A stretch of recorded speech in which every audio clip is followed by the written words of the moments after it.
Assalamualaikum warahmatullahi wabarakatuh. Kembali lagi bersama saya Ayu Anissa Putri dengan NIM 19002040. Baiklah, di dalam video kali ini saya akan menjelaskan tentang media relation.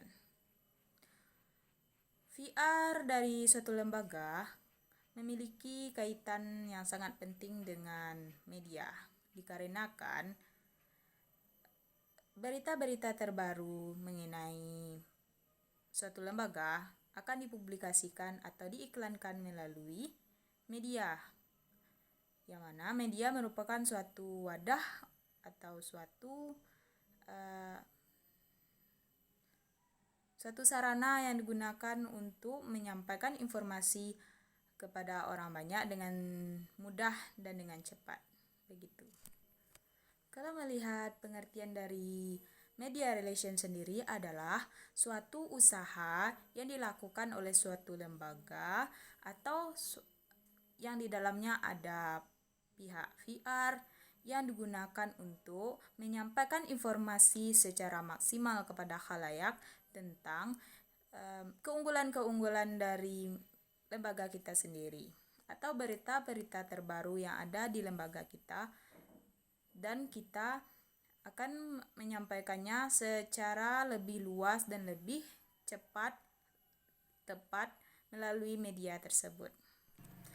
Media juga disebut sebagai penunjang tersampainya informasi kepada khalayak tanpa melalui biaya waktu yang banyak atau memakan waktu yang banyak.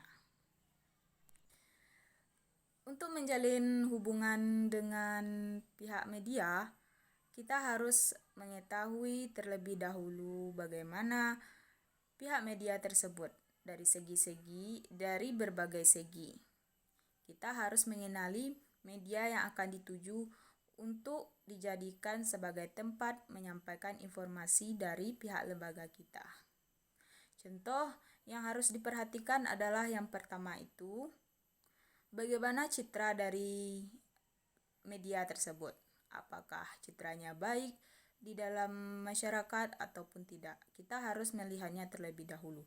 Yang kedua itu, bagaimana keadaan karyawannya atau bagaimana citra dari karyawan dari media tersebut, seperti karyawannya itu adalah redaktur, editor, ataupun wartawannya. Terkadang ada wartawan yang disebut dengan wartawan amplop.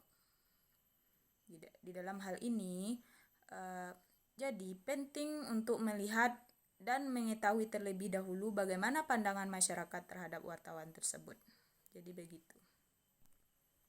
Sehingga informasi yang disampaikan oleh wartawan tersebut akan mudah dipercaya dan mudah dipahami oleh masyarakat, karena dari pihak media tersebut seperti wartawan, redaktur, ataupun editor sudah dipercayai dan tidak memuat informasi yang tidak penting ataupun yang di luar fakta. Hal selanjutnya yang harus diperhatikan adalah pihak pasarnya atau marketnya. Kita harus mengetahui terlebih dahulu siapa saja yang mendapatkan informasi dari media tersebut atau luasnya jangkauan pasar dari media tersebut apabila media tersebut menyebarluaskan informasi. Seperti apakah di kalangan orang menengah ke bawah ataupun orang yang menengah ke atas ataupun orang yang berpendidikan atau orang yang tidak berpendidikan atau orang awam. Jadi itu harus diperhatikan agar informasi yang kita sampaikan melalui media tersebut benar-benar dimengerti dan diketahui oleh masyarakat banyak atau oleh publik. Jadi, sebelum kita memilih media untuk menyampaikan informasi mengenai lembaga kita atau perusahaan kita, maka kita harus perlu melakukan pengenalan terlebih dahulu seperti yang tadi itu. Dan juga pihak lembaga atau pihak suatu perusahaan kita juga harus mengenali satu sama lain dengan pihak media, terutama para wartawannya. Seperti yang saya bicarakan tadi, terkadang ada wartawan itu yang mudah disogok, sehingga dia memuat informasi yang tidak nyata atau tidak sebenarnya, sehingga itu akan merugikan banyak pihak. Jadi begitu, seharusnya wartawan memiliki kode etik yang tidak boleh salah atau keluar dari yang seharusnya begitu. Pentingnya mengetahui wartawan itu apakah buruk atau baik dipandang oleh banyak orang, itu sangat penting. Apabila kita memberikan informasi atau kita menyampaikan informasi melalui wartawan atau media yang mana wartawannya itu sudah dipandang jelek, maka tentu saja walaupun informasi yang kita berikan itu benar, tetapi apabila disampaikan oleh wartawan atau media tersebut yang kurang baik atau sudah memiliki citra yang buruk, maka otomatis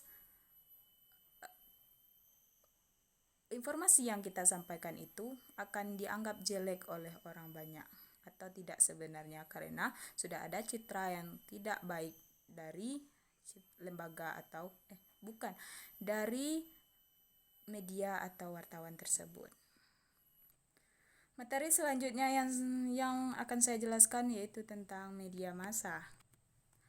Media massa adalah penyampaian suatu pesan atau berkomunikasi secara satu arah yang mana feedbacknya tidak langsung diterima oleh komunikator.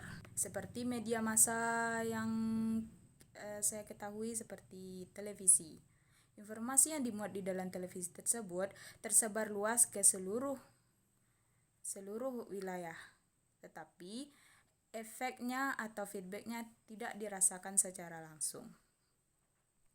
Seperti salah satunya yang lain adalah pers, adalah media massa yang berbentuk cetak.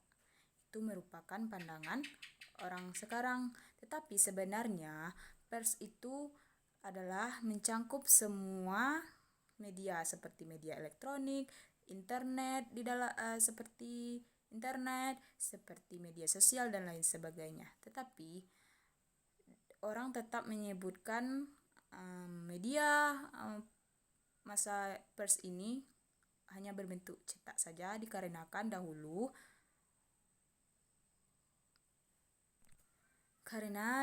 belum ada media elektronik seperti internet dan lain sebagainya, tetapi sekarang sudah banyak. Dalam mempublikasikan berita dari lembaga atau dari suatu lembaga atau perusahaan dengan pihak media, tidak hanya hubungan pers saja, tetapi lebih dari itu. Dikarenakan untuk bisa menyampaikan informasi yang baik, maka kita harus mendapatkan chemistry terlebih dahulu agar kita berbicara secara nyaman. Jadi begitu. Hubungan pers tidak hanya media ralat, hubungan lembaga tidak hanya dengan media pers saja, tetapi juga elektronik, televisi, media sosial, dan lain sebagainya. Yang mana itu merupakan menjadi acuan bagi VR untuk memilih yang mana yang terbaik untuk menyampaikan informasi melalui media apa. Itu menjadi acuan bagi VR. Karena media yang baik itu media yang memiliki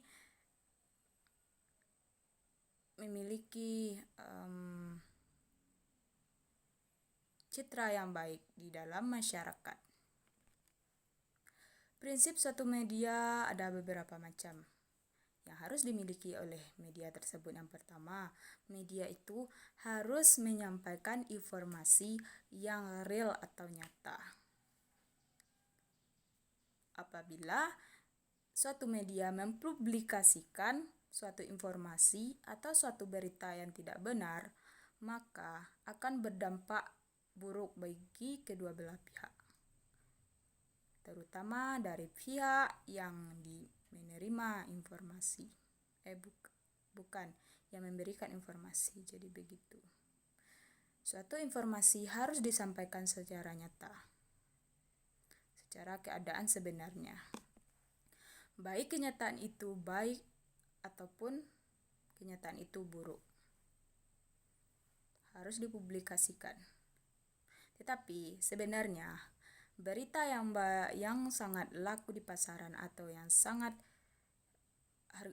harga jualnya sangat tinggi itu yaitu berita yang buruk. Jadi dari pihak satu lembaga harus menghindari dari berita buruk tersebut.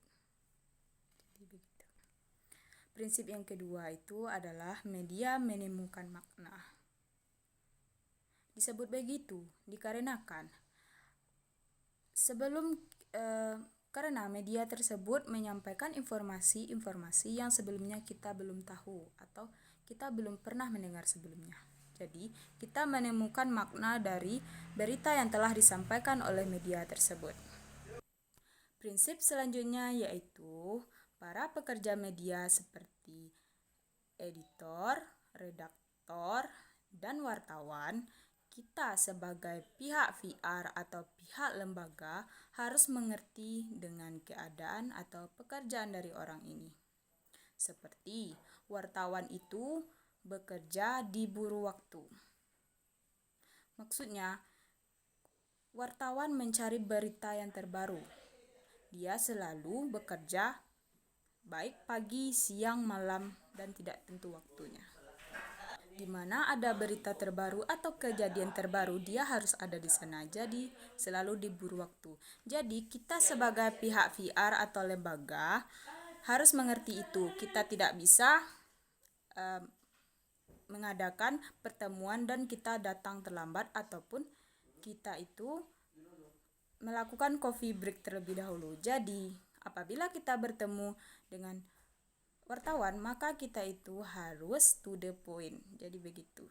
Yang kedua itu adalah bahwa jam kerja dari wartawan itu tidak lazim. Seperti dia tetap bekerja di siang hari, malam hari, sore hari, baik itu hari libur, hari raya Idul Fitri, dan lain sebagainya. Selanjutnya yaitu wartawan sering kehilangan hari libur seperti hari raya Idul Fitri, yang mana pihak wartawan biasanya mewawancarai orang-orang atau mencari berita terbaru mengenai hari libur tersebut seperti hari Idul Fitri tersebut. Jadi dia memiliki kurang hari libur. Dan wartawan itu yang mana pegawai-pegawai lain itu libur hari Sabtu dan Minggu, tetapi wartawan itu tidak pernah libur hari Sabtu dan Minggu. Dia harus mencari informasi terbaru. Yang selanjutnya yaitu wartawan tidak menyukai protokoler atau bertele-tele. Seperti yang saya contohkan sebelumnya, bahwa misalnya kita mengundang wartawan ke pihak lembaga kita. Sedangkan wartawan itu orangnya dikejar waktu. Kita tidak boleh bertele-tele terlebih dahulu seperti kita menyuguhkan, yuk kita minum kopi terlebih dahulu, nggak bisa seperti itu. Kita harus to the point karena wartawan itu sangat sibuk. Selanjutnya yaitu wartawan itu sangat menyukai persahabatan. Alasannya karena untuk menyampaikan informasi atau mendapatkan informasi, kita tidak boleh dibatasi seperti antara atasan dan bawahan. Kita juga tidak bisa menyuruh-nyuruh atau menugaskan wartawan,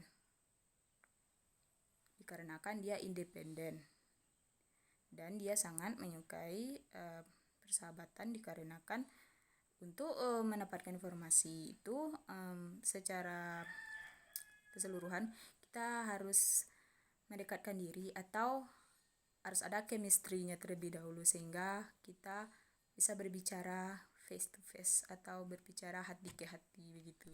Selanjutnya adalah berita bad news is the good news. Maksudnya berita buruk dari sesuatu merupakan berita baik bagi wartawan. Jadi, kita sebagai pihak lembaga atau VR harus menghindari dari bad news ini. Seharusnya wartawan memuat informasi tentang kebaikan lembaga kita, bukan keburukan dari lembaga kita. Tetapi kenyataannya bahwa wartawan itu atau berita yang disampaikan oleh wartawan atau dari media tempat wartawan bekerja tersebut kalau merupakan berita buruk yang begitu digemari oleh masyarakat banyak, atau berita yang buruk sangat laku di pasaran. Selanjutnya, menyukai eksklusivitas dari suatu berita. Maksud eksklusivitas di sini yaitu semakin baru beritanya maka semakin bagus berita tersebut. Tidak bisa mempublis berita yang terjadi hari ini kita publis besok, tidak bisa. Jadi, berita hari ini terjadi maka kita publis hari ini atau eksklusif. Jadi begitu. Macam-macam membina hubungan baik dengan media adalah yang pertama itu press conference, yaitu suatu kegiatan duduk bersama yang mana pihak dari suatu lembaga atau penjabat dari lembaga tersebut memberikan berita atau menyampaikan informasi kepada wartawan dengan jumlah yang banyak tentang masalah atau berita terbaru yang dialami oleh lembaga kita. Yang kedua itu adalah press briefing, merupakan yang dilakukan oleh suatu lembaga secara reguler untuk menyampaikan informasi yang baru atau disebut seperti briefing awalan atau baru. Selanjutnya adalah press tour, merupakan kegiatan mengunjungi atau mendatangi daerah baru untuk mencari informasi sehingga nantinya akan dipublikasikan oleh para wartawan atau oleh media tersebut. Selanjutnya yaitu press release, yang mana pihak satu lembaga atau VR di dalam satu lembaga membuat beritanya sendiri lalu disampaikan kepada pihak wartawan minimal mencangkup 5W1H, yaitu what, who, why, when, where, and how. Begitu.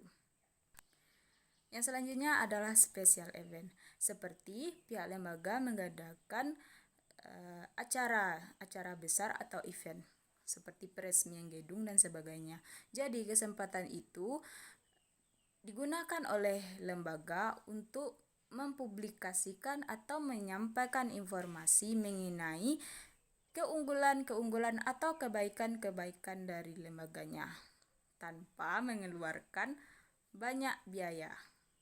Jadi, dengan begitu kita bisa memberikan informasi kepada masyarakat mengenai lembaga kita. Yang selanjutnya adalah press lunch. Seperti namanya lunch yaitu makan siang. Jadi, pihak lembaga atau pihak VR mengadakan pertemuan makan siang yang mana mereka mengundang para wartawan untuk datang untuk makan bersama. Tetapi intinya di dalam makan siang tersebut ada maksud, yaitu untuk memberikan informasi atau agar pihak wartawan tersebut mempublikasikan berita-berita atau hal-hal baru ataupun sesuatu yang harus diiklankan kepada pihak publik atau masyarakat banyak.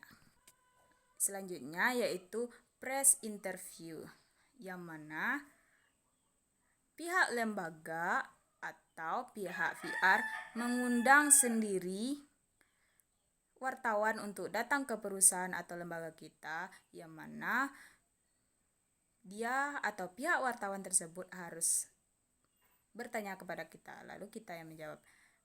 Baik pertanyaan itu dibuat sendiri oleh wartawan atau kita rembukkan.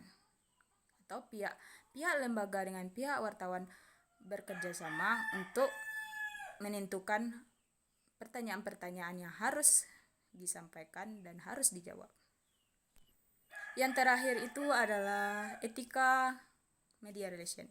Yang pertama tentu saja dalam mempublikasikan berita itu harus berdasarkan fakta, tidak boleh berdasarkan sogokan dari orang lain. Jadi begitu. Dalam memuat berita harus berdasarkan fakta. Yang kedua itu PR tidak boleh menekan atau menyogok, sama seperti yang nomor 1 tadi, menyogok pihak wartawan agar berita kita itu baik. Jadi begitu. Selanjutnya, jangan memberikan imbalan kepada wartawan karena wartawan itu bekerja secara efektif. Kalau kita menyogoknya atau memberi imbalan, maka dia merasa tidak enakan atau gimana gitu. Selanjutnya, etika seorang wartawan adalah tidak boleh menerima suap atau menyalahkan profesinya. Sekian materi dari saya. Terima kasih telah mendengarkan. Apabila ada salah dan janggalnya, saya mohon maaf karena kesempurnaan hanya dimiliki oleh Allah Subhanahu wa taala. Saya sudahi dengan Assalamualaikum warahmatullahi wabarakatuh.